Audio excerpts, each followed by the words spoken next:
The Thermaltake Flowring RGB 360 TT Premium Edition sports 3 120mm Ring Plus RGB fans and a glorious LED water block with native support for socket AM4 and LGA 2066. Superior cooling and a swarm of software-controlled addressable RGB LEDs make this CLC a perfect pairing for your unlocked CPU. Click the link in the description for more info. What's going on, everyone? Welcome back to the channel. Hope you're all doing well. Today we're doing a fun kind of video where I'm pretty much just gonna play around on Amazon and try to build the best PC I can for a ridiculously low budget. Once again, I am joined by none other than the infamous Wifey Sauce. She was hiding behind me sneakily the whole time. She's just gonna be chilling in the background. And actually, maybe you can help me with this video a little bit, honey. Sounds good. So I'm gonna be trying to part out the best PC I possibly can for a very low budget, but I haven't really decided what that budget is going to be yet. So maybe you could just toss out a number. Again, a budget PC, I'm gonna say let's do less than $700. Could be any number you want. $500 PC before, right? I did do the $500 VR PC back in the day, sure. Why don't we take it down a notch and do $400? $400, okay. Wow, you're really putting the pressure on. $400. Let's see if we can do it. Okay, so $400 is the price point, but I don't want to cut too many corners at the same time. You can build like a $200 PC, no problem. But if you're gonna try to game on it, you're gonna be making some huge sacrifices along the way. So let's see if we can have our cake and eat it too. Starting with the processor, let's see, the best bang for the buck processor under $100 has to be the Intel G4560, perhaps. It's 83 bucks. It's supposed to be way cheaper than that. Oh, there's one down there for 53. That one for 53, that's the G4400. Oh, sorry. This is G4560 right here. Oh. See, this is a better processor. It's a dual core, but it has 4 threads because it supports hyper-threading. But it's a very good price to performance chip. It's LGA 1151. It came out Q1 of this year, I believe, so it's fairly current. It's got Intel HD graphics, but we're gonna try to get a discrete graphics card in here. For $83 though, it's still a steal, I would say, because other than that, you've got what, Core i3, but you're gonna be paying well over $100 for one of those, and probably get similar performance when you're talking about gaming specifically. So we're gonna add this to cart. What do they normally go for? What, a Core i3? Oh, these? Yeah. I think when they first came out, they were like $70, maybe 65, around $70. This processor is just so darn good that that's probably why the price has gone up since Q1, but I'm still gonna add it anyway. We can always go back, nothing's set in stone. We can always change things around if we need to, but that's a good starting off point. So LGA 1151, it's not unlocked, so we don't need a Z270 chipset, for example, but we still need an LGA 1151 motherboard. So let's do price low to high. Oh no. My favorite sorting option. Look at this. $47. $47 for a Gigabyte GA H110M M.2. Oh, it's got an M.2 slot on it. Probably won't do us much good at this price point, but you never know. Micro ATX board, which is fine. You can usually find some pretty cheap cases that are micro ATX. Oh, it's only got 2 DIMM slots, which for a budget build isn't an issue unless you really want to upgrade and max out the RAM later on. But look at that. I mean, it's pretty basic. It's only got a 4-pin EPS connector for the CPU. It's got a PCI Express by 16 slot there. That's good. USB 3. I'm gonna say we do it. Wait, hold on. What's the next one up? There's a $47, also the same price. One. Oh, this is LGA 1150 though. Screw that. And then it gets more expensive for the other ones. Okay, we're going with this. The H110M M.2. Adding that to cart. Good. No, we don't want a 4-year peripherals. You want a 4-year peripherals plan? Nah. Peripherals protection plan? We don't need it. For $4, it's only $4.79. Yeah. We have a budget of $400. You're right. We're already at $130 though. Way to stay frugal. We are already at $130. I don't know if you can do this. I think we can. So let's get the other big component out of the way next, which would be the graphics card. Now it can be kind of tricky because with all the cryptocurrency mining that I was talking to you about, how that's been inflating the graphics card prices. Right. Fortunately, some of the lower end GPUs haven't been hit as hard with the inflated rates. Right. So let me see what a GTX 1050 Ti goes for. these days. Ooh, yeah, that's still... Yeah, That's eating up a lot of our budget like right there. 160, 170. We need a card that's closer to 100, I think. So let's just remove the TI, and we have the GTX 1050, which still has a 2 gig frame buffer. That's still a little pricey. I think we can find $109 for an MSI Gaming GTX. I actually have this card. I'm pretty sure it's ever so slightly faster than the RX 560, even though they're about the same price. 2 gigs. Let's do it. Add to cart. 4-year PC peripherals protection plan. $22? For $22. You sure? Yeah. All right. That was a trick question. You answered correctly. $239 so far. We still have quite a few. $170. But you know what? We have our big ones. We have our CPU, our motherboard, and our graphics card out of the way. And those are like the money eaters for sure.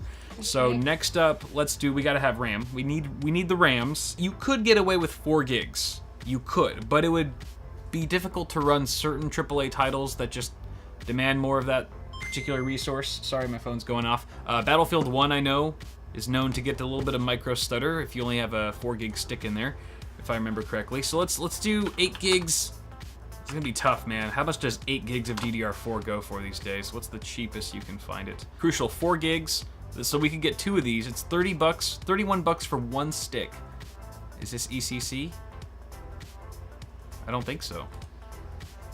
I think this is just a normal ECC. ECC is like it's like server grade memory, so it wouldn't work technically in this gaming PC we're building. I see. I mean, it's not flashy by any means, NAND flashy. No, it's definitely not. But it's functional, assuming it works out of the box. So probably doesn't even come in a box. This probably comes in like a Ziploc bag. But for $31, we could get 2 of them. And we would have dual channel, and that would be better than just a single DIMM in there. Look, you can get professional installation for only $81. Oh wow, great! For more than double the price of the product you're buying, we'll install it for you. Thanks, Amazon. No, we're just gonna add this to cart. Let's add 2 of them. We're already at 300. We just topped $300 because I put 2 of those sticks, so we've got 8 gigs here. So 300. We have $99. We have less than $100 now to get our case, our power supply, and our storage. Our CPU cooler is already taken care of. Actually, I should have mentioned that because a stock fan cooler comes included with the CPU. Okay, well that's good. It's a crappy one, but it works. What do you think we should do next? Power supply. Let's do the case. Well, case last, because that's the most fun. Oh no, wait. What if we could do a case and power supply combo? Because you know some cases, like especially the really crappy cheap ones, will come included with a power supply that's generally garbage. But if you're trying to save a crap ton of money, it could be an option. I'm not going to say a good option, but it's an option. So let's save case and power supply for last. Let's do storage. Okay. Storage, I say. Let's start with the hard drive, because even if we don't have room for an SSD, at least we can put everything on the hard drive. Okay. Let's do a 1 terabyte. I feel like 1 terabyte's pretty standard, just because games are getting so much larger these days, and you run out of a 500 gig drive like that. So let's see what we got here. What is this? 80 gig. That's not going to cut it. This, however, for $5 more, you go from 80 gigs to 1 terabyte. This is Western Digital as well. Caviar Green. Hey, good for the environment. Add to cart for $30. Yes, we're doing it. And then now the power supply in case. Well, hold on. Do you think we can fit an SSD in here? Oh yeah. Because even though an SSD isn't You're required, the expert, not me. Even though an SSD isn't required, because we already have a hard drive in here, it makes the overall snappiness of your PC just so much quicker. And it really is a game changer. So maybe we could squeeze in. Let's see. Do you think we could do like 128 gigabyte SSD? Let's see here. This is gonna be tough, man. This is gonna be tough. We are getting close. 64 gig. I don't think this is gonna happen because we only have like $70 left to get a case and a power supply. You shush. I think $47. you're gonna have to pass on this. Hold on. Electronics. There's a 128 gig SATA drive. Hold on, let me double check to see if that motherboard actually, if the M.2 slot supports PCIe and SATA. Yeah, but how much is that? $40, it's $50. $50. But hold on, ultra-fast M.2 with PCIe Gen 2 Okay, so it's got PCI and SATA mode. It's got SATA as well. So the M.2 slot on this motherboard actually supports SATA drives, not just PCIe or one or the other. That means this drive technically would work for $50. It is kind of steep, but let's add it tentatively for now, and that gives us about $20 left for if we can find a really crappy case and power supply combo. Then at least we're not really shortcutting much of the other components. We're still getting an SSD for our boot drive. That's a decent capacity. CPU and GPU are pretty strong. You don't want an ugly case. I do not care what the case looks like if the budget's $400. All right. So let's just try case and power supply. So we've got this Logisys 480 watt. See, look, this one comes with a 480 watt power supply, but it's $45. So that's so do lowest too. Yes. Oh. Zalman ATX. Does this come with a power supply? Shoot, it does not. It does not. The Rosewell. Come on, Rosewell. Oh wait. So there's an option for case and power supply. Oh wait, what the heck? That's a mini ITX case though, and it's $55. Okay, wait, does this not come with a power supply then? No, I don't think so. No, it doesn't. We might be in trouble here, honey. I think we're gonna have to get rid of. You might. The SSD that you just put in front. Hold on, what is this? Cables Unlimited ATX. Oh, that is ugly. That's a special kind of ugly. Oh man. Only a mother could love a case like that. That is awful looking. That's pretty gruesome. Hey, at least no one would steal your system, right? No one would like walk into a LAN party, look at that thing, and be like, "That's coming with me." That's $30, so I mean, you wouldn't really go that too far over the budget. And it comes with a 300 watt power supply, No, which is enough for our CPU and GPU. I think it's like 75 watt TDP on the GTX 1050, probably 65 watts, I would guess, or thereabouts for the G4560. What is this? Crap, I don't think it has a power supply. For your budget, it's going to be hard to find the two together. Nothing's impossible. Get rid of your SSD. I can do it. Get no, rid of it. Getting rid of the SSD would kill me. That's a huge compromise. You're going to have to do the ugly case. Go back to Mr. Ugly. Really? We're going to go with the...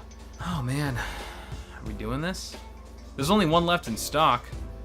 It's popular. I'm shocked. Hey, you know what? It's got ATX support. It'll support our motherboard. Let's freaking do it. Oh man, this is gonna be the ugliest computer you ever built. Add to cart at $410. So we did go over a little bit. A little bit over, but $10 isn't bad. No. Honestly, most people have $10 at least to fork out if they were gonna buy a PC like this. And this is cool because this is not too far away from like the price of a console. Mm-hmm. So if you were considering getting like an Xbox One or PS4 Pro, for example, or even one of the next generation consoles, I don't even know the names of them, but for $400, I think that's a pretty good deal. Do you think we should just buy this stuff and like build it later? Yeah. Okay, good answer. So here's a final look at all of our parts for this $400 PC. It's looking pretty good. I think we'll be able to run most games, even some of the AAA titles at high settings, because the GTX 1050, it's a pretty damn good bargain. From what I've seen on like benchmark reviews and stuff like that, it's gonna pair really nicely with the G4560. So I'm really excited to actually see this all built and tested. So I guess you guys can consider this the end of part 1 to this little mini-series build. Thank you, Wifey Sauce, for joining me along. And thank you guys so much for watching. Let me know what you think of this parts list in the comments below, and feel free to toss us a like on the video if you enjoyed it. She's putting fingers in my ear now, so I'm gonna go, and have yourselves a great day. Subscribe to the channel if you haven't already. Bitwit Ultra. Subscribe to Bitwit Ultra, my ad-free early access channel, for $1.50 a month. The first 2 weeks are completely free, and you can back out any friggin' time. All right, guys. Okay. Yeah, thank you. All right. I'm gonna go now. All right. Bye, guys. Bye.